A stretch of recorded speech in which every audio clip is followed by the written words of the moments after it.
قال النبي صلى الله عليه وسلم: كلمتان خفيفتان على اللسان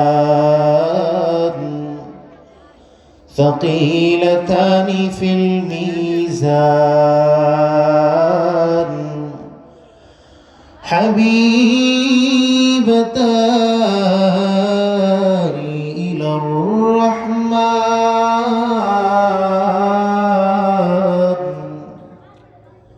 سبحان الله وبحمده سبحان الله العظيم বলুন না সুবহানাল্লাহ।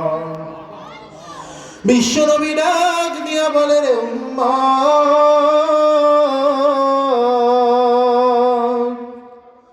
এমন দুটি কথা, এমন দুটি বাক্য, এমন দুটি শব্দ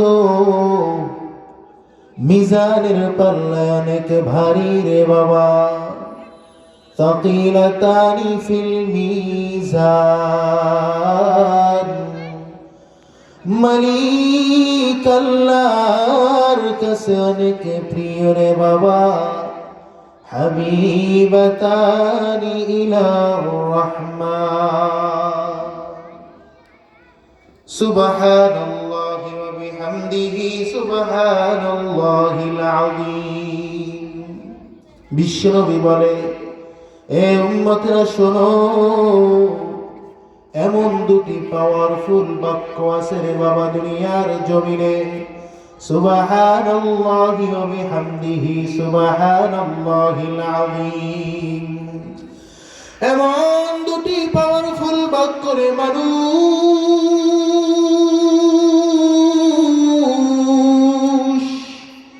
যেটা মিজানের পাল্লা এত ভারী হবে। আল্লাহু আকবার বলেন। মালিক আল্লাহর কাছে অনেক প্রিয়। কার কথা কে বলেছেন? আওয়াজ করে বলেন, বিশ্বনবীর কথা। সুবহানাল্লাহি, আমার সাথে সবাই পড়ুন, সুবহানাল্লাহি সুবহানাল্লাহি ওয়া বিহামদিহি সুবহানাল্লাহিল আযীম। নবী আমার জানায় দেয়, হে দুনিয়ার উম্মতেরা, হে মানুষ, এমন দুটি বাক্য যেটা আমি আল্লাহর কাছে এত প্রিয়, যখন মিজানের পাল্লা দেওয়া হবে, কোন বান্দার আমল নামায় যদি এই দুইটা বাক্যর আমল বেশি বেশি থাকে, সুবহানাল্লাহ আমার সাথে আওয়াজ করুন, যতই পড়বেন বাবা ততই সওয়াব হবে। সুবহানাল্লাহি ওয়া বিহামদিহি সুবহানাল্লাহিল আযীম। এমন পাওয়ারফুল বাক্য। হাবিবাতানি ইলার রহমান।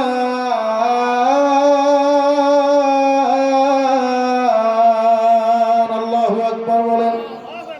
মালিক আল্লাহর কাছে এতটাই বেশি প্রিয় রে বাবা, হাশরের ময়দানে যার আমল নামায় বাক্য দুইটার আমল বেশি থাকবে, পড়তে কোনো কষ্ট আছে কি বলেন?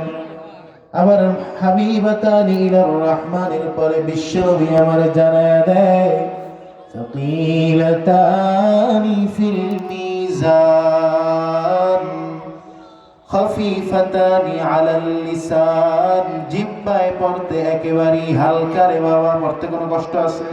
বলা যাবে তো ইনশাআল্লাহ। সুবহানাল্লাহি ওয়া বিহামদিহি সুবহানাল্লাহিল আযীম। মালিক আল্লাহ ডাক দিয়া বলবে, ও